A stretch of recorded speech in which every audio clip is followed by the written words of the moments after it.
Welcome to another episode of Iran Uncovered, a podcast by Nufti. Today we're honored and very pleased to be joined by a person I'm most excited to speak with after some time, Dr. Pardis Sabeti, whose resume I'll go through in a minute. Normally, as everyone knows, I think who's watched this before, I usually don't have notes when I have a podcast, but your resume is so extensive and so impressive that I'm forced to have notes here just to go through a few of the accolades so our listeners and our viewers know a bit more about you if they already don't. But first of all, thank you so much for being with us here in the studio. We really appreciate your time. Well, thank you. Cameron, I'm very excited to be here, as you know, and I'm grateful for everything that Nufti does. So this is a real pleasure. Thank you so much.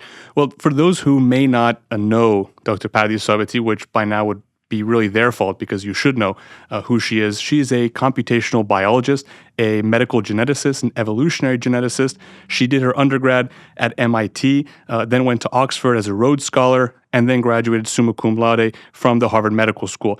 At Oxford, not only did she get a master's, but also a doctorate in philosophy, so a double doctor, Dr. Sabeti is. She's currently a professor at Harvard's Department of Organismic and Evolutionary Biology and a professor at Harvard's Public School of Health's Department of Immunology and Infectious Diseases. And she also leads the Broad Institute's Infectious Disease Program, which for those of you who know much anything about the medical world, the Broad Institute is one of the most prestigious institutes of its kind. In 2014, she was part of the team that was named the Time Person of the Year for her work and her team's work in developing the cure for the Ebola virus. And she was also awarded the Time 100 Impact Award, which in her speech she dedicated, as far as memory serves, to the people of Iran. In addition to all of this, just to make every Iranian parent in the world mad at their own kids, she's also a musician, and she's also an advocate for the people of Iran. Most importantly for us, Dr. Sabeti has kindly been, for almost 2 years now, a member of Nufti's Advisory Council, and we're so glad again to have you in studio. I think that's the longest introduction or bio I've ever read of anyone in my entire life, mashallah. So thank you so much again for being with us, Dr. Sabeti. Well, thank you, Cameron, and thank you for that kind introduction. No, of course, it's just the facts. It's just reality. I actually have one note here. She was also by Time CNN noted you as the geniuses who will change your life. So that's quite the introduction. I don't think anyone's ever said anything like that about me. So truly a pleasure to have you here. Thank you so much. I know you're rarely in Washington, so the fact that you made time for this, we really appreciate. That bio that I just went through is obviously highly specialized in the medical field, in the research that you've done, and some of the cures that you've developed. And I definitely want to get into that. But I want to talk first about you and your upbringing and your family. You, of course, grew up in the United States, but you weren't born here. You were born, like so many Iranians of the diaspora, in Iran. You weren't there for long, as far as I know. Tell us what it was like. What do you remember of Iran? How long were you there? You came here pretty young. So you came, obviously your family has a particular history, which we'll talk about also in a little bit. What do you remember of Iran and your time growing up there? You know, I was just 2 years old when I left Iran, and so it's difficult for me to say, what do I actually remember and what do I remember from sort of like what I've been told in the images that I've seen. But I do know that, I was very fortunate to be born into a really wonderful family with an amazing mom and dad and a big sister who took really good care of me. And from everything I've seen, my mom, thankfully, loved to take images. And so I've got to see, been able to see, and a lot of people don't, what our life in Iran was. And it was really sweet and special. And, but also, must have been such a hectic time for them. And I was really, thank my parents for making our childhood normal when it was anything but normal. It was as abnormal as it gets, right? It was in the kind of, but they really did try to shield us from a lot of the chaos around them. And when they came home to us as parents and loving parents. We left in 1978 when I was just 2 years old. And on the eve of the revolution, my father sent us out of the country and stayed behind as long as he could before sort of it was untenable to stay. So we went on to the United States ourselves. And we spent a lot of our early days in the country moving from state to state, trying to find a place, trying to avoid danger and harm. And so even that part of our childhood in America was chaotic. But again, very, very lucky to have been brought up in a way that sort of made that a charmed life as opposed to a very tragic one. You describe your life and the chaos outside of it as opposed to the peaceful home.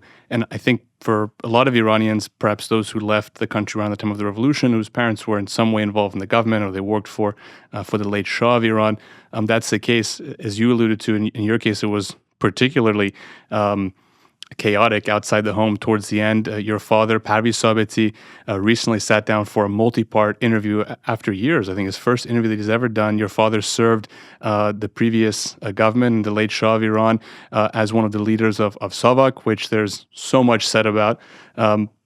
Most of it, this is not the place for the conversation, but most of it not true, I think. Lots of it aggrandized, lots of it so hyperbolic, and I mean, really, in any case, that's a separate conversation. I'm happy to go. Yeah, we can go there as well because I have Okay, lots good. to say about that. What was it like growing up? First of all, I want to talk about that period. Yeah. Again, you said you were 2, and you came out. So we'll talk about those early years and what was it like. What did people say to you? Your father works for Savak, and then maybe we'll talk a bit today because I think the narrative about the Savak and a lot of things that happened before 1979 in the previous regime are changing. So I'd like to get your take on that as well. And obviously, as I said, your father recently sat down for, I think it was a 4 or 5 part interview with Manoto, which I think they have now, there's 14 hours of him directly, 14 hours. speaking constantly. Well, okay, well, we're going to talk for 15 hours today, see if we can beat him, up him by 1 hour. They're going to close the lights, I think, here in the studio. But that, I think, also, that was the first time he had spoken publicly. That was one of the first times that anybody in the intelligence services from the previous regime had opened up so much, and it was fascinating, I think, for a lot of people. What was it like growing up? You had this chaos you describe outside, and then a peaceful home. What was that like? Your parents, your lovely mother is here with us in studio, and we're so thankful that she was able to join you. So it's a pleasure for us to meet her, someone we've heard so many good things about from our mutual friends. What was it like growing up? And people, I'm sure, said things to you. What was that like? Well, I mean, for one, people didn't say that much to us because we didn't really talk about it. We were in hiding. We were obviously a direct target of the Islamic regime. And, as a result, it was very difficult for my father and my parents to work. And they had to do, we had to keep it very interesting. We moved, again, like I said, from state to state. We changed our names multiple times. There's still obviously always risks. But somehow, either I was pretty clueless or they were pretty amazing about it. I didn't feel that. Like, some parents are always just constantly like telling you all their woes. Yeah. And my parents had such immense ones, but they never really brought it to us. They really put all their heart and their soul into the kids and into continuing to fight for Iran. My dad never stopped. My parents never stopped. They always were working in different ways to try to support the people in Iran. And my dad, the interesting thing is, right, my dad hasn't come out and he hasn't spoken. And it's a pretty horrifying thing to have like extreme lies being said about you, taking on your character in that way. And my mom has always been like, why don't you tell people? Like, my mom is more of a fighter. She's like, why don't you tell people? Like, what is going, And he said, it's just not about me. And I'm not here to try to defend myself. Like, I know what I did. And, he's in that kind of those individuals, they're just truly loyal to the cause. It was always about the cause. It was never about himself. And honestly, so he recently kind of came out of the woodworks when my mom brought him to. You went to a protest. We went to a protest. Yeah. So she first convinced. My mom is the architect, but I said, but she waited 44 years to try to do this. So she got us all to go to a protest. It was like a lovely day. We were out and about, but kind of celebrating the cause. And she's like, oh, like take a photo. And I love doing photography, so I just made a fun little image and snap. And we're like, oh, this is fun. And I was like, we should post it. And she's like, yeah, let's post it. And we posted it and immediately got a big reaction. And my dad's a very funny guy. And he was I sort of said, well, Dad, because all these really positive comments came out. And It was this amazing thing for him to see and for us to see. People get it, that people understand that his character is not what they now understand what fake news is in a way that they didn't, many, many years ago. And they understand propaganda much better as well. And so it's nice for him to see that like the majority of people were understood that he was actually not a killer and not, was a noble man trying to do a really hard job in a very, awful situation. And so I was sort of, anyway, basically, I was sort of said, Dad, how's it to come out? And he told me like this, Persians have their little stories, and he told me a story about like how a guy fell into the water, and then somebody else jumped in and saved him, and did all this great work, and then everyone was congratulating the person, and who did the saving, who did the kind of thing, and basically. That person said, I just have one question. Who pushed me in the water? And my dad just looked at me. He's like, you pushed me into the water. And so we did. My mom and I pushed him into the water.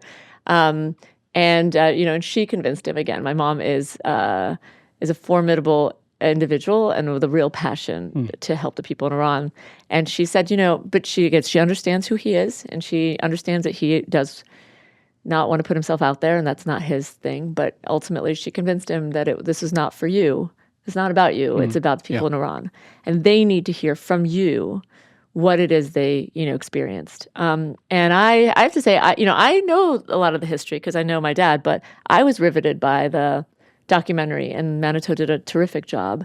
And I think just bit by bit, it starts to unravel like everything that the Islamic regime has told the people for all this time. And I think that was really powerful and really important and needed to be told. So when you were growing up, this was well before the Manitou documentary. It was well before a lot of the realities or truths that have now been exposed about pre-1979 in Iran have come out. And before the generation on the streets inside the country chant, Reza Shah, bless your soul, or all the other things. I mean, it's only the past 5, maybe 7 years that some of those narratives have started to change. So when was the first time that you realized, well, my dad was not just a regular dad, he had a particular political role. There's a lot of people who don't like him. There's a lot of people who, as you said, are saying he's a killer, are saying he's doing those things. What was that like, and how did you deal with that? How did you go and research yourself? What happened? Did your dad tell you the stories? What was that like, and how did you come to terms with that's who your family is, and that's the background that you have, but also trying to realize the truth about what actually happened in that time? Yeah, I mean, I think my dad was never trying to ever push a narrative with me. He was not.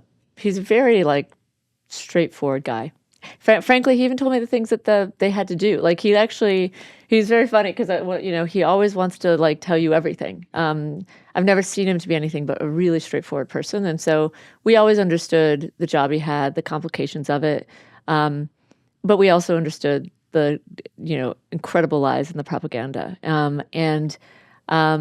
So I think I've always known my father. Sometimes they're like, I remember when I'd come out and I would say good things about my father because I think he's a very good man, really like an incredible man, to be honest. And I would say things like that. They're like, oh, well, even Al Capone's daughter liked him. And I was like, fair enough. Fair enough. Obviously, people have two faces. But I've seen remember, I spent because of the fact that we were in hiding, I was like, this man didn't leave the house. I saw him every day, all day. Like he was there. He couldn't, both my parents were sort of a little bit under house arrest in this kind of scenario. I've never seen this man raise his voice. I've never seen this man hurt a fly. I've never seen this man do it. Wakes up in the morning and just helps, got to get the milk. He's going. He doesn't even know, Yeah. He was in a terrible accident when I was in high school, and because he was driving me and my sister, to school on a highway every morning, and had a head-on collision. Car going across the median crashed into him, and the first thing he asked her, "What's the kids?" And that's who my dad is, and who he's always been to everybody who knows him. And I think I was lucky in that my dad, I got to meet a lot of people, a lot of Savakis, a lot of very good men in the Savak that we got to meet over the years, and really honorable people. And a lot of other people who are always like, I just want you to know your dad is a good man. And people kept people who knew him always wanted my sister and I to know that. And that was really special. So I was very lucky to have that kind of support around me. And again, just two parents who were just delightful humans. So whatever my experience was, I'm only grateful. And not a lot of people have that. Did you ever face any challenges professionally? I mean, you've we read a very small bit of your resume just off the top. Yeah. You've been to the world's best universities. You've worked with the world's best corporations, the best research institutes. Have you ever faced any complications like, oh, wow, are you the same Sabeti? Or we heard your dad, was torturing people in the basement, like they say about so many people who were involved in the previous regime. Did you ever face any challenges professionally in that sense? I know. I mean, yes. It's funny. There's somebody who came out. Who spammed the entire Harvard faculty and was like, this is her father, and you should know everything about this. And Alan Dershowitz, of all people, came in and defended me on the thread. It was like a thread to everybody. But it was, this person, like these kinds of things happen all the time. That person ended up being an agent of the regime who had been arrested for working for the regime. So it was, they're not that good at hiding their intentions. But yes, no, I mean, I have gotten it, but it hasn't really ever fallen too far because people understand it. How do you go about those when people realize or they say, hey, is that your father? How do you, because there is so much fake news about this, and maybe we'll go into it in a bit before we get to your work and your professionalism. I can talk about my dad all day and my parents, don't worry. We'll do both. Okay. But how did you go about educating people? It's a very difficult thing to tell somebody, hey, the entire body of information that you have about Iran, this period in Iran, this particular organization is completely, if not completely, in the majority, totally false. Where do you even start? I mean, how do you untie that thing which is so tightly wound that the late Shah was an American lackey and he was a brutal dictator and he killed 100,000 people. I mean, somehow these numbers continue to add up. It's as if the late Shah killed more people than actually lived in Iran at the time. How do you even start to unwind that thread? I'm not necessarily the best at it, but I would say, like, in my mind, it's like, the winners control the narrative. Like, who are you listening to? Who's giving you this information? Would they have a reason to lie to you? Would the U.S. government have a reason to want this regime in power? Like, basically just asking questions to them, right? Of like, why would you assume that everything you hear is the truth? And show me evidence of what he did. I mean, I think after we posted that photo, the Twitter photo, that it was very funny because it was like all this positive images and then what seemed like bots, like a lot of Twitter accounts that were set up just like that week that were coming out and being like, this you, and they'd have a picture of some random guy that looks nothing like my dad shooting somebody, and I'm like, I don't know what this is. And there was this other picture of like this was his offices, and I'm like, it looks like Madame Tussauds. I'm like, I don't know what I'm looking at, It's not. They're not even trying. They're not even trying to say anything real. And my dad, I remember sometimes my dad would sort of tell me like some of the things that the people who were, the terrorists who were in his prisons were saying they did all these things, to them. And my dad was always like, that just definitely says much more about their mind and the kinds of crazy tortures they imagine. Like the sick things they can think of. So, and again, because you saw in the documentary also, like, my dad will tell you everything. He's blunt to a fault, to some degree. And so he'll tell you. He used some choice words in that documentary. Yeah, he just says it all. And so it's not, I don't have this sense, like, he's never felt like he's holding anything back from me. And again, maybe he's some mastermind that duped us all. But again, there's no evidence to suggest that. And a lot of evidence to suggest that he's That's the most important thing that you say is the evidence. And I think there's so many.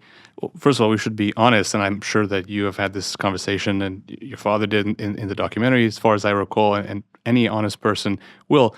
When you're talking about an organization the size of the Savak, a government as expansive as the Shah's apparatus of state was, there are obviously things that go wrong. There are obviously bad apples who make bad decisions. There were people who were killed who shouldn't have been, probably. There are people who had treatment on them, torture, which was unacceptable. Even the Shah himself, there's all these interviews saying, this shouldn't be happening. In an organization that big, there's always bad things happening. There's always things that are not happening as a matter of policy, but they happen. And to your point about facts, the important thing is, okay, taking the fact that, let's say things like this happen in any organization, you have those bad apples, you have those bad things happen. But the Islamic Republic itself, very shortly after the success of the revolution, and I'm sure you have seen this, but so many people in Washington, or even many Americans or non-Iranians don't know this, even many Iranians don't know this, that the Islamic Republic itself did a study by, I think it was the Bunyad Mustazafon, if I'm not mistaken, or Bunyad Shahid at that time. And they did a study of all the people who they said that the Shah's regime had killed, because they made these huge claims, 100,000 political prisoners, tens of thousands of people killed. And interestingly, to your point about propaganda and fake news and what role were Western entities playing in this, the Amnesty International, all these organizations were repeating this propaganda, saying, oh, the Shah's killed this many people, it's got 100,000 political prisoners. And the Islamic Republic itself said, we cannot find the evidence for all these things that you're saying. All these people that you say have been killed, their families say that they're right here. They're sitting at the dinner table. It's not true. And you called some of the people, those prisons, terrorists. The regime itself said that a significant proportion of the people who were killed by the Shah's regime were killed in active shootouts with security forces. You're walking in police and whipping out an AK-47. What is the policeman supposed to do? Yeah. So that's what's so frustrating, I think, for so many people. And it's not just about the Savak, but about the entire pre-1979 apparatus, that there's just so many lies told. Again, bad things happen. This happens in any large organization, but it's just totally false. I mean, it's simple lies that have been told. I always talk about, like, how does evil beat kind of goodness? And it's not by defeating it. It's actually by making everyone believe it's the same. And how does it do that? How does it control a narrative like that? It's just one truth and a drop of lies. At the end of the day, actually, there's not much evidence that the Savak was doing things wrong. And in fact, actually, by a lot of metrics, the accountability was extreme. Like, who else would let human rights organizations stay in their prisons for that long? It's not. You think the U.S. government's going to do that? You're not going to see that anywhere else. And so you have, like, so much accountability by the Shah. He was actually, like, who else also, like, lets people who actively try to kill him, and free? I mean, it's like, it's unbelievable. Like, he actually, made many of his opponents ministers, and they were serving government posts. And my dad actually brought in a lot of those people and tried to reform them. And he has these stories of people I think one of the saddest stories was somebody who he was, supporting and brought into his organization that was killed by his own organization because they didn't like that they had turned, to the side of the government. And so, like, ultimately, I can't actually believe, like, how noble these individuals were trying to do good. We talk about, in the West, it's talked so much about, again, the Savak, all these crimes that were committed that really never happened according to the data, according to the regime itself. Again, putting aside, obvious things that happen in any government, as you say, happen in the United States, happen in any country, especially if you think of a Middle Eastern country in the mid-20th century. One thing that's so often ignored, I'll get back to the weaponization in a second, but is what you said, that so many of these people were terrorists. This was the Middle East in the middle of the Cold War, where you have terrorist groups like the Mujahideen, terrorist groups, communists who are funded by the Soviet Union, radical Islamists who we see what they've done to the country now that they've taken over. And that's a reality which is so often ignored. I mean, it's often portrayed as if the people who were the opponents of the Shah were, had just got off the plane from Switzerland and wanted to, make the country, look like Geneva. But what they wanted to make the country look like is exactly what they've made it look like. And they said so from the beginning. And perhaps it would have been even worse had someone like the Mujahideen come into power. So that's just totally lost in this narrative.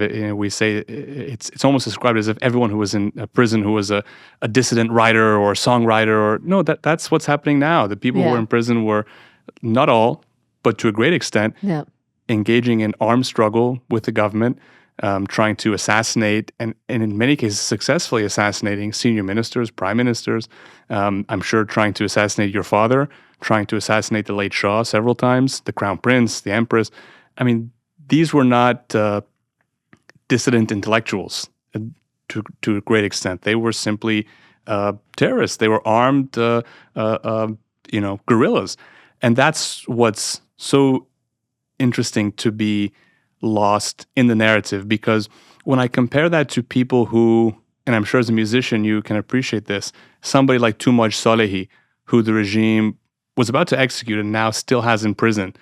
We have people who are quote-unquote journalists at the New York Times, and people who are quote unquote experts on Iran in this town in Washington, D.C. They go to the fancy panels and, the cocktail parties with the ambassadors and all these things. And when Tumash Salehi is arrested because in one of his rap videos, he calls out the regime's lobbyists in Washington, D.C., their propagandists in the media, their first reaction is not to say, oh my gosh, this poor singer should be released.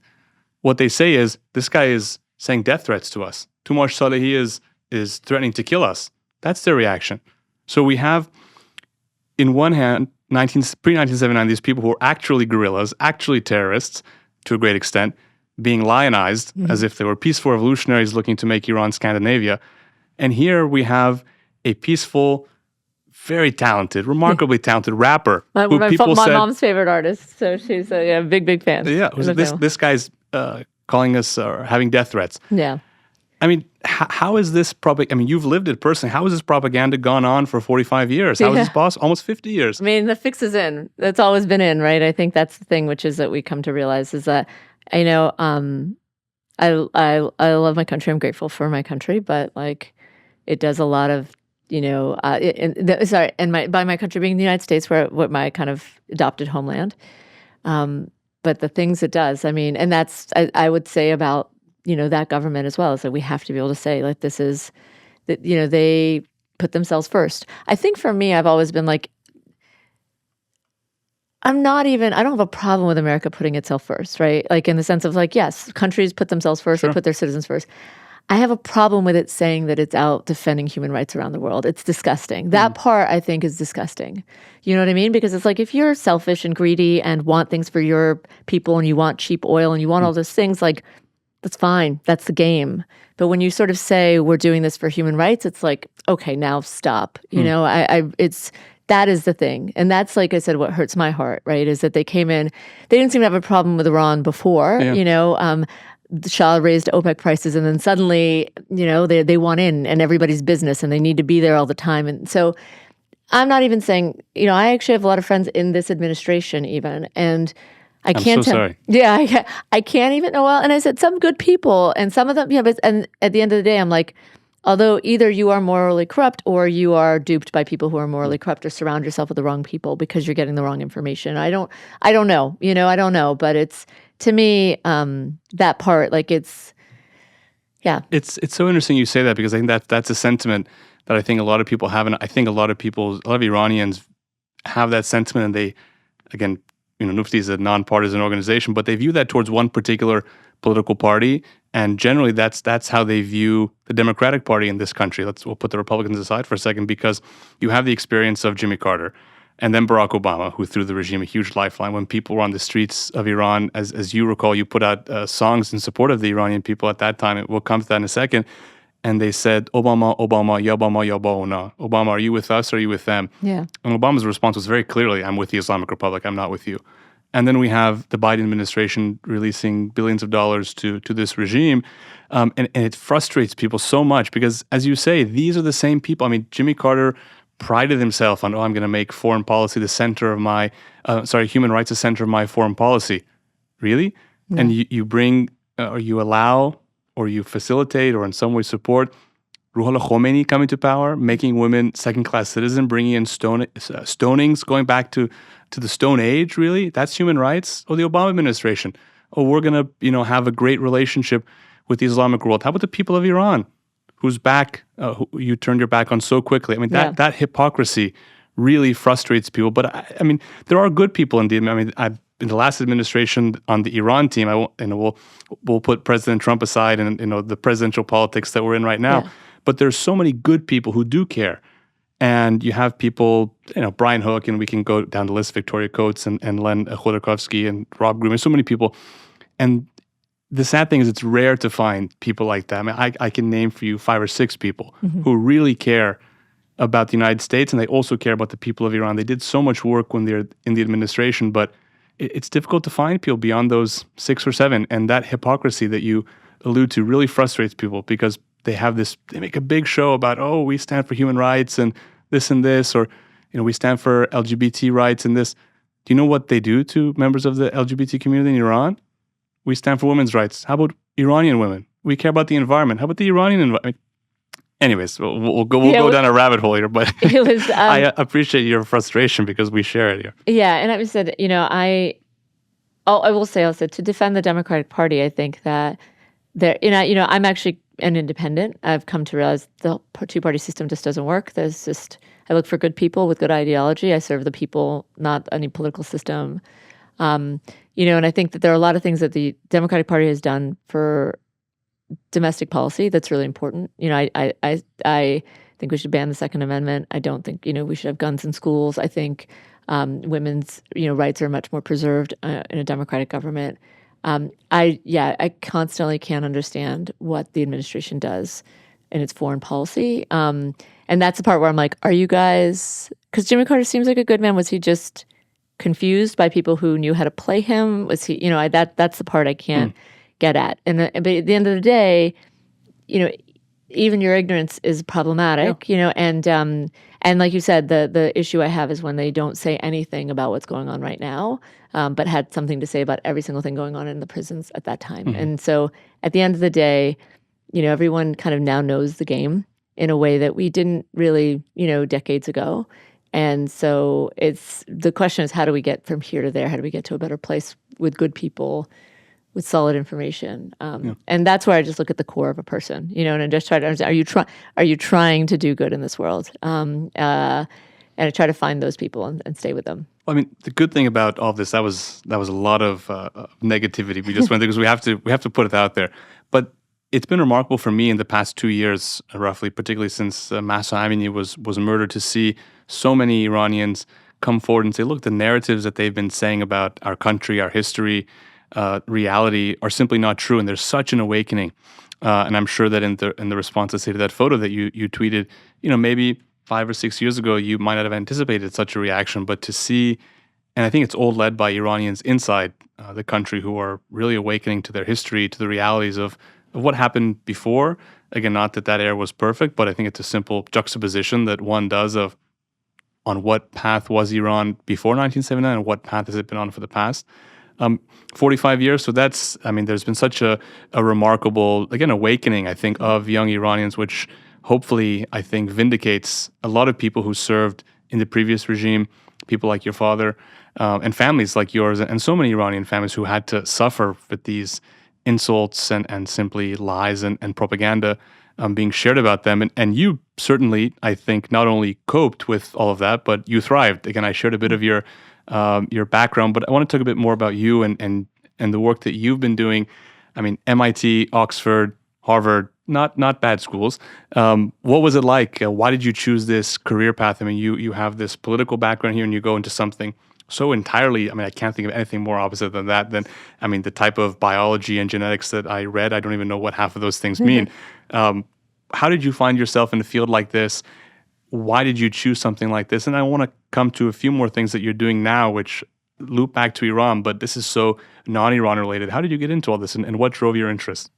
I think, so I'm what they call computational geneticist. So I study the genomes of humans and other organisms, including the pathogens, the bugs that infect humans, trying to understand, get clues about their biology, about their sort of how they've been changing over time, trying to help create, improve human health and our understanding of our history. And I was just a kid that liked math. Like at the end of the day, my mom and dad were just, like I said, they were great parents. They were they helped kind of, and both me and my sister were able to kind of unlock our curiosity. My mom always had creative ideas. Like I think because we couldn't really go to camps and do all the things other kids did, she would have my sister teach. She got like a chalkboard in the house and like had my sister teach me everything she learned in school the year before. And it was a great experience for my sister to have to learn how to teach and really solidify the information she learned, and then me to get to learn things 2 years early. And so we just, they just helped me, pushed me along in very unconventional ways. But just again, my mom's very creative, so creative ways. And math was just my thing. I'm just a math kid. I just love it. I love the logic, and I love the discovery, and it's like getting to be this like detective. It's just so neat. Applying it to nature, basically applying it to biology is just you get to be a detective. And I was fortunate in that I sort of was brought up in the time where we were getting more and more DNA, like testing DNA and sequencing DNA became possible, and we were getting more information than we'd never seen before. And so I was just right at that cusp. And so I was able to use my math to really help elucidate, uncover, and explore the human genome. And from there, I became more and more interested in infectious diseases. I basically developed this test that allowed you to mine the human genome. So let me explain it for a second. But Yeah, please. You're going to have to explain that, especially for me. Yeah, so one of my first major things was I was studying. So I started studying the history of human populations, studying lots of different groups around the world, and beginning to understand the patterns of genetic diversity in different populations. And then I was also at the same time studying malaria and resistance to malaria and looking for genes that protect from malaria. And in doing both of those things, I realized that every gene that had been uncovered to be associated with malaria had a certain pattern around it. And the pattern I kind of like I just stare at data. That's like what I like to do. And I was staring at the data and I was like, oh, there's like this pattern that I think points to a new mutation, a new change in the human population that rose to prevalence really quickly. There's like a certain pattern that would emerge when you see a new mutation emerges and spreads through the population. And that's indicative of something that's beneficial trait that's spread, and every person who had it was more likely to survive and reproduce and pass it on to their kids, and so on and so forth. What sort of time period is this? What that data set, what is it showing you? That kind of thing was around like within the last 10,000 years. Okay. A lot of where we domesticated cattle. Just immediate recent past. Yeah. But when we domesticated cattle and moved into different civilizations and were exposed to a lot more infectious diseases, so a lot of action in that time. So basically and then the data from the whole genome came out, and I developed this algorithm further and figured out how to apply it to the whole genome. And as like a kid in a candy store, I found these signals popping up everywhere, and they started popping up in really interesting places. Most of our evolution has been skin deep. It's mostly like pigmentation, things that are skin color differences and hair color differences, and are like hair and sweat pattern differences, things that would just be interacting with the environment. And then a whole nother cascade of things poured out were things that were involved in resistance to infectious disease. And so that's when I was like, oh, this is such a powerful force. It was, drove our own evolution so much and also evolves itself with time. And so one of the top signal of kind of, when I say human evolution, it's like a pressure on human populations, was a gene that was associated with Lassa virus, which is a biosafety level 4 virus, much like Ebola, that causes a hemorrhagic fever. And it was kind of amazing to me to see that this was the major driver of this rapid change. And the more I studied the virus, the more I was like fascinated by it, that I'd never heard about it in medical school, really never came up in any of my lectures, and was like a footnote in a table, but yet was likely everywhere. And I went to Africa and I began to study it with my colleague Christian Happy. And what we then began to see is that this virus was everywhere, actually. In fact, lots of viruses are everywhere. Ebola was everywhere. And we just weren't seeing it. We don't do diagnosis. I mean, when was the last time you were sick and it wasn't COVID and you knew what it was, right? Or flu. There's like two things, maybe strep, right? After that, you're like, hope it's okay. Best wishes to me, right? We don't study things. And in places like around the world, they're deadly things coming into the clinics that no one tests for. And only when a major outbreak happens do we finally start to look into it closely enough. And so at that point, I worked with Christian Happy, my colleague, and we basically wrote a paper that says, is this emerging disease or emerging diagnosis? Like when we find these diseases we call emerging, is it just that we're seeing it for the first time? But they've actually been circulating widely for millennia. So we set up this program. We basically at that point launched what we call ACEGID, which is the African Center for Excellence of Genomics of Infectious Disease. It's not the best. It's a handful of a name. That's quite the acronym. But with World Bank support, and they're developing these centers of excellence. And with NIH support as well, we basically kind of launched this into this program, which we now call Sentinel, really a program to support local communities and infectious disease testing that helps them. And in doing so, we create sentinel sites to ward off the next pandemic. And so we had been doing that work for some time when COVID hit. And we had been involved in lots of different outbreaks, from Ebola to Zika to Lassa, ones you haven't heard of, smaller monkeypox outbreaks, yellow fever, and then became very involved in COVID. So a lot of even though my work still, I have a lot of work in human genetics, and I still am interested in, I do a lot of work in machine learning and artificial intelligence, and I have for almost a decade now. So we have like lots of other interests, but obviously the infectious disease work feels very urgent and important. And in fact, you sort of said this couldn't be farther from, where I came from, but actually as time went on, I was like, oh no, I'm actually right back with it because How so? because I think that the next major event to impact humans is probably going to be a biosecurity risk. I think it's going to be a bioweapon. It is very, very easy right now with genetic engineering and artificial intelligence to devise any pathogen that could affect, humans and could wipe out large swaths of the population. Could even be like group specific.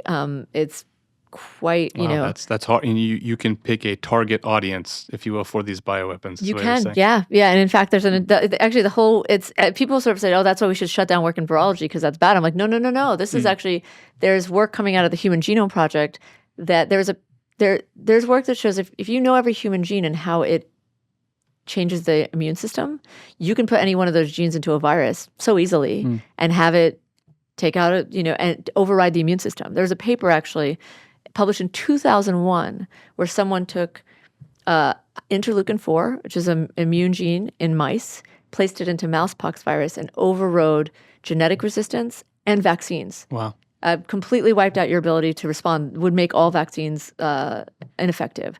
The world of, for gene therapy, which is people trying to cure diseases by, changing their genes and fixing them, the major mode of doing it is viruses. People are evolving viruses and they're learning how to get them to escape the immune system so they can deliver their cargo and be delivered to any tissue in the body, deliver any cargo, be produced massively at scale. These are solutions that are going to help millions of people and save lots and lots of lives, but these are also can be used by anybody. And so, because I said there was such an attack on virology, and I just wrote a piece that I'm sort of working on with a student and colleague of mine that sort of said, no, it's like you'd have to stop all science to stop the knowledge that could be put in the hands of a bad actor. You have to actually just double down on security. And so, I think that the work we do is really important for that reason. And unfortunately, like my dad, I can see bad things happening. I can see them ahead of me. I think, while I hope they never happen, we have to be ready if they do. How do you prepare for, how do you basically, if the solution is not to shut down this science, not to shut down this research, how do you ensure that the good guys are better prepared than the bad guys? Because I would imagine, I hope that at least a lot of the bad guys don't have, they don't have the institutions, the resources that you have at your disposal. But if it were to be a state actor, were it to be the Islamic Republic, let's say, were it to be the Chinese government or the Russians, they have similar resources, or they can make them. How do you work to ensure that the good guys have more resources than bad guys have? Yeah, well, so the good news is like, most people who are acting like bad guys are mentally unwell in some way, right? And so usually they're not as effective as the good guys. But it's a lot easier to destroy than to create. Yeah. And so that's the balance that you have. At the end of the day, within this context, I think that one, the good news when it comes to like basically there are all these different existential threats, but what's unique about infectious diseases is how banal it is. Like, in essence, the same thing to stop a bioweapon spreading through the population is what's going to stop the cold going through daycare, right? And through your colleges. So better surveillance systems, better detection, community work is the work that's needed. And so if we got really, really good at detecting every infection that anyone had and finding good cures to them, we'd be a long way away. And we just haven't invested in that because there's been nothing that sort of affected the people with the most resources to care. But they should care. They should just care because of its importance. But they should, we get their attention because of the fact that it could lead to something much, much worse. So from that standpoint, it's really just investing in diagnosis, investing in infectious disease research, the same way that we do with cancer and other drugs that can make pharmaceutical companies a lot of money, and just saying this matters. I mean, the fact that it's a drop in the DoD budget, like infectious disease work and it's to me, like all the money is going to the tanks, and one of those F-1 bombers would fund an entire program that could support so much, like again, not just stopping a defense thing, but actually helping communities. So that's one standpoint. The other one is actually like like kind of having offense. Like essentially, when that paper came out in 2001, I don't understand why we didn't already have a program dedicated to stopping that. So paper came out in 2001, said if you place into a pox virus, smallpox, chickenpox, any of those viruses, you could place, I mean, it also made it lethal, just so you know. It's not that it just infected those individuals. They placed this mouse gene into mousepox virus. It killed all of the mice. Wow. I think there were maybe like 2 mice that didn't completely die when they were completely genetically resistant and vaccinated by the same exact virus without that extra gene. So at that point, we should have had a program. Someone should have been thinking about what if somebody placed interleukin-4 into a gene, what would you do? Yeah. And now we have much more information about the multitude of genes that could be placed into a virus that could override our immune system. We should have a program for that. And so I think that what you do is you essentially have to have a group of people that are constantly looking at, particularly if it's a published paper that essentially gave you a bioweapon. I don't even understand, right? Seems a bit of an oversight. You don't have to look far to find them. And they were trying to and by the way, that original study where they were trying to deal with overpopulation of mice, so they were trying to make them sterile. Also not a good thing, right? Yeah, also like the premise of it's a Children little, of Men and like very The Handmaid's Tale. study Like, being done, yeah. Yeah, so like, I mean, all these things are out there, but we should be paying attention to that and we should invest. Well, you have some history with success in stopping bad things from happening. As I said, in 2014, you and your team were named Time Person of the Year. What was that like? Can you tell us a bit more about the process? You were working on Ebola before, as you said. You had had some experience in Africa. What was that process like? How did you guys come up with it? That's for most people, I think, incomprehensible to be a part of a team that develops a solution to such a global crisis. We have obviously the recent experience with COVID, but what was that like for you being on the inside your team? I'm sure there were some long hours. How did that even go about? In 2007 is when I first sort of set my sights on Lassa fever, and we had set up this. I began working in Nigeria.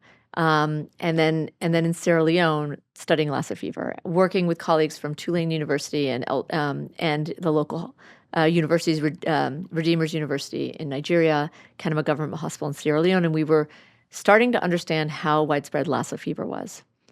And that's sort of when we wrote this paper where I at the same time had, once you start working on deadly viruses, you end up being connected to other deadly viruses. It's probably a small world. Yeah, you become the one person. Like we were one of the few genome centers that could sequence viruses like this. So a colleague of mine, Lisa Hensley at USAID, had me start to do sequencing other things. And so we began studying Ebola as well. We had built, so my group kind of had built some new technologies that would make it so you could read out the genome of a virus much more easily. And at that time, it was a very difficult thing to do. And so we had set up these partnerships in those countries, and we invest a lot. And one of the things that's key to our work and what good people would do, but ends up actually being also an asset, right, is that we invest a lot in the local capacity. So our ACEGID group has now trained 1,500 people from all 54 African countries. Wow. Like we just love training. I just love education. I love empowering people. And so our teams in those countries were top notch. And when we found Ebola, we heard Ebola was circulating in that region. We already suspected it. We'd already written a paper suspecting it. We were ready. We had the diagnostic assays to our teams that week. The members of my team flew right out to, connected with our team in Nigeria, flew out to Sierra Leone, set those assays up in the countries. And then, unfortunately, what we suspected would happen is because we were one of the few centers that could deal with hemorrhagic fever viruses, when the first case came in Sierra Leone, it showed up at our hospital.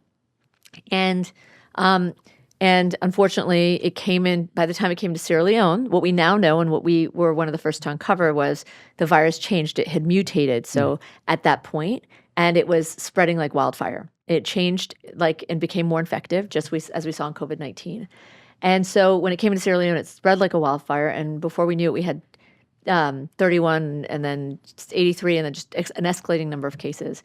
We immediately sequenced all of those with our team because we had everything in place. And I think the one big thing we did and why I ended up getting sort of Time 100 accolade was for sharing that data, which was, to me, the whole experience when you talk about it, it's a very strange experience because I had one of my biggest professional successes on the back of tragedy.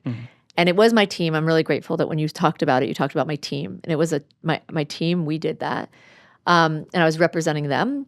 But the only thing I can say is like it's hard to have success on the back of tragedy, but we did at least get the success, and I'm proud of the fact that we got the success by putting other people first.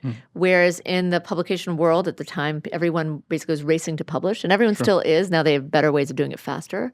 But was published first, and then and at that time it would take months and months and months to publish the work. So you're waiting like 6 months for somebody to get their paper through, and me and Stephen Geyer, the person I knew the second it happened, I'm like, I got to get this data out there. I got to give it to somebody. And I went to Stephen and I said, look, I understand this is like the biggest moment of your career, and this is a paper, but I'm like, I just need to share this data. Like, can I share it? And he's like, 100%. He's such a good guy. He was like on board. We sent it out there, and that was really, it activated the community. It gave them data really early. It gave people the sense of like, move as fast as we can. It still was a lot of, you sort of told me about like, I think you started hinting on, have I ever had trouble? Like my entire career is trouble, just so you know. It's like the number of cease and desist and investigations, like that happens all day long. Yeah. But we had tons of trouble, but we were able to mine through, driven by the importance of the cause. And so ultimately, that's what we tried to do as best as we could, is to move as fast as we could, support as many people as we could. And I'm grateful for what we were able to contribute there. That's amazing, and that's all very noble. So a less than noble question: how does one celebrate being named the Time Person of the Year along with your team? Did you guys go out? Did you have champagne? What was not many people get to experience this? How did you guys celebrate? Oh, I don't. Did Harvard do anything for you? Did they have a reception in the faculty club or something? No, I don't think I I don't celebrate that. Not at all. I don't really celebrate. No, but it's so much hard work. I mean, this is a lot that went into. We were still in it at that point. You have to remember, like I was like, oh, thank you. Okay, keep going. We were in those kind of 24 hours a day. Like it's funny because like as a Persian woman, the main thing I was thinking is I looked really khasta in that photo. I was like, oh my gosh. I didn't know that's what it was for. They said they wanted to come and just take a picture of me, and then they asked me, but had I known, if you look at that issue, the kind of stupid stuff I said if you look at everybody's thing, none of them knew they were being interviewed for Time Person of the Year, because I'd start talking about the fact that I wanted to go into infectious disease because of the movie Outbreak with Dustin Hoffman, which doesn't make me look very serious. I thought we were just having a conversation. And when I found that was obviously I was grateful, but again, with this kind of complicated feeling of gratitude, because it's like, we're still in it. There's still people at risk. This is not a moment. So I don't think we ever celebrated anything like that. We sort of celebrated when the last case was declared. And how long after that was it that the last? It's 10 years ago now that you won this. You and your team won this. When was the last case declared? Honestly, I've blacked out that whole thing. I don't even know. I don't even know the relationship of anything. It took a long time, though. It took a long time. It did take a long time, but not. Actually, to be honest, that was in a situation where, Ebola doesn't spread as easily as COVID-19. It spreads, and it spreads through these droplets, but an effective response would be able to stop it. Every time an outbreak happens anywhere in the world, we should send a team of 50 at the start. Any outbreak, right? A team of 50 to deal with it. And that might seem excessive to do it for every outbreak, but it's like, but what you save on the other side, because these things grow exponentially. For the data you can collect, being able to nip it, there's so many benefits to doing that. Yeah, and it's because these viruses grow exponentially. Every time you let it go move forward, it's like a bigger and bigger effort, and you see what it leads to.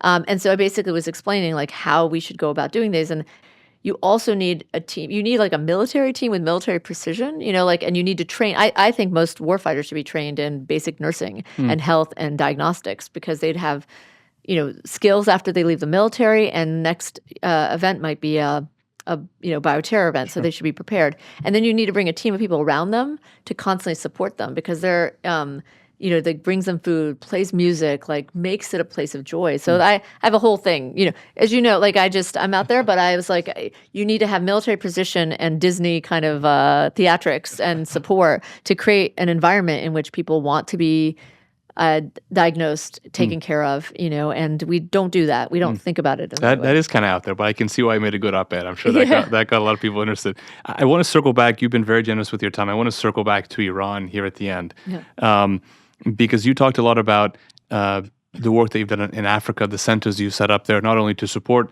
African researchers and I'm sure the African population, but also to empower them. It's not what I sense from you is it's not let me from this side of the world, do it for you. You're teaching people there. You're teaching people to fish, as it were, as opposed to just giving fish, which is quite admirable. You've also, despite all the things that we talked about at the top and the trauma that you've experienced, that your family has experienced, kept Iran in your heart and as a part of your work. I mentioned also that you're a musician. You're in a fantastic rock band called 1,000 Days, if I'm not mistaken. I'm not an expert in music and definitely not in rock music, but I've seen your Iran work and it's great. How did you get into music and how did you decide to use that musical talent for the people of Iran? Because there are a lot of people, I think, having experienced what you have, there are a lot of Iranians in the diaspora who said, look, my family went through this, that, and the other. I don't want anything to do with that place. You had quite a traumatic experience. You had people saying awful things about your family, probably even you, even though you were 2 or 3 at the time that you left the country. How did you decide to stay involved, to use your talents for the people of Iran? And you've done it, you as I mentioned at the top, not only when you win awards like the Time 100 Impact to dedicate to the people of Iran or the women of Iran, but use your other talents in music to also talk about them. Why stay involved? How did you decide to do that? I mean, imagine you had to cope with a lot of things to say, I'm still going to talk about Iran. Well, I mean, sure, there's always naysayers and people that, want to bring you down. But I'm not speaking to them. I'm speaking to the people there who want positive change, and I'm there for them. Like, it doesn't matter. I think I said my dad doesn't care what you think. I don't care what you think of me. You can think terrible things of me. I know my purpose. That's what I'm there for. And so ultimately, that's why I do it. And there's just the people of Iran, just the talent in Iran it's just amazing. I'm so inspired by everyone and the bravery they show. So like, I can do something too, right? Ultimately, I don't jump in the fray, right? Because there's times where it's like, nobody wants to hear from you. Like, know your place. I'm not. And so I don't jump in. I think when Netta passed away, one of the first kind of big events, that led to a lot of protest, I didn't jump in to write a song. Like, that's not how my brain works. I just took it in. I was actually like the way my brain works and the way music speaks to me is music is like I only discovered it after college. Like, I didn't even do music when I was younger. And I have a tendency, I'm like an up and down person. I think a lot of Persians are, and I have my ups and my sort of, I'm probably on the bipolar spectrum, but like, not clinical. So I go up and down. And what's amazing about music is it's basically, it comes out of my depression. Like when I get very, very sad, something creative comes out of it. And usually before I did music, I would just have to sit with my depression. Yeah. And now every time I get depressed, I'm like, okay, get the guitar. New songs coming out. So I think when Netta passed away, it left a little something in me. And then one morning I woke up and there was a whole song. And that's sort of how these things happen. And so then, years later, actually, this amazing, wonderful sort of gentleman that made this video for me, like him sort of I didn't even ask for it. He just made a video and he's like, look, this is really moving. I made a video for it. And so we put out a video for Netta. And then when this all went down again, I just sort of know my place, pay attention, see if I can do something. And I think ultimately I decided to start speaking up about it. I wrote a position piece with a bunch of students for Nature Medicine to talk about how you deal with health issues in a country, while it's under such attack. And, just again, I'm trying to be careful and quiet and think about and do my research before I say anything. So I'll say something. So just, if I'm not talking a lot, it's not that I'm not thinking about it every day. It's just that I want to doing your homework. Yeah. I just want to say something helpful and meaningful. And then this latest song, was again my mom's doing. Everything comes back to Mrs. Sabeti. Everything she's the core, the center of it. I had written a song a long time ago. It was called Headlight Waves, and it talks about like basically a lot of the sort of sadness in the world and terrible things that you see and violence in the world. And then the sort of chorus goes, but I know, you come like waves into this darkened light, you light the way, and all of the ways they fade, you shine. And it kind of was a little bit about like our life, there was like so much darkness around us and surrounding our experiences, but like my parents just created this drop of beauty in this chaos around us, and my mom in particular, and so it's just kind of a bundle of joy, as you met I've today. got to see, yeah. Very, very funny, effervescent person, and so it kind of like was about that, about just these moments of joy in so much sadness, and that's kind of what we have to hold on to when we see so much darkness and devastation around. And my mom really always liked that song, and she always sort of she kind of kept coming to me, and she's like, "This is the song. This is a song for these people in this moment."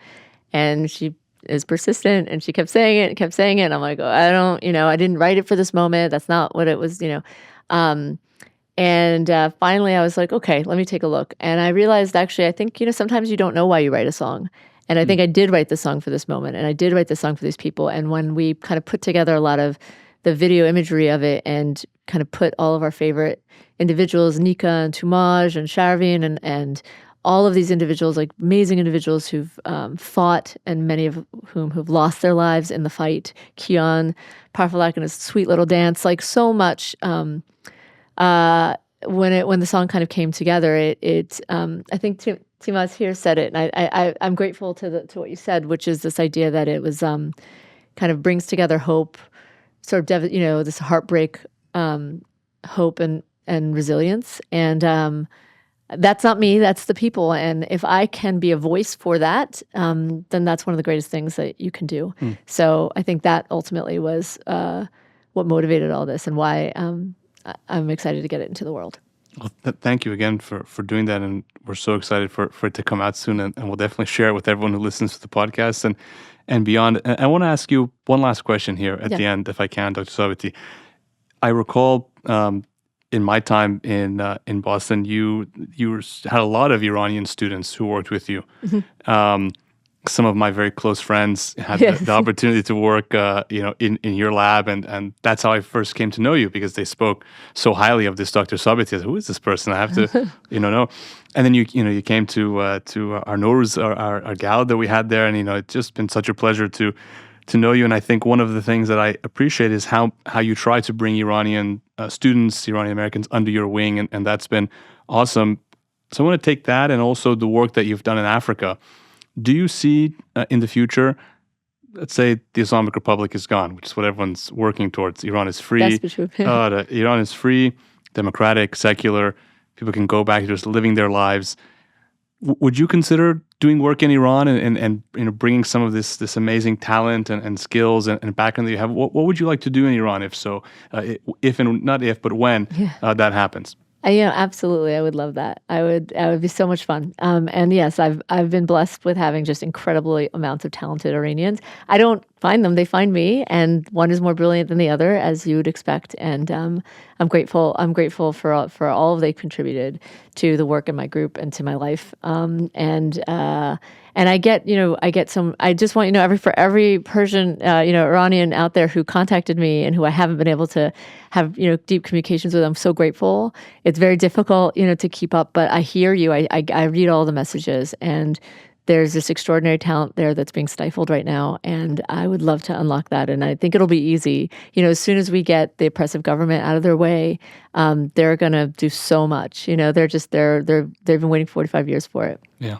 Absolutely. Well, Dr. Pardis Sabeti, thank you for joining us on Nufti's Iran Uncovered podcast for discussing your life, your background, your history, the incredible work that you continue to do to save us all from the next big bad thing, a virus or bioweapon, and also for your dedication to the people of Iran and for the support that you give Nufti. It was such a pleasure to have you with us today. So thank you. Well, thank you.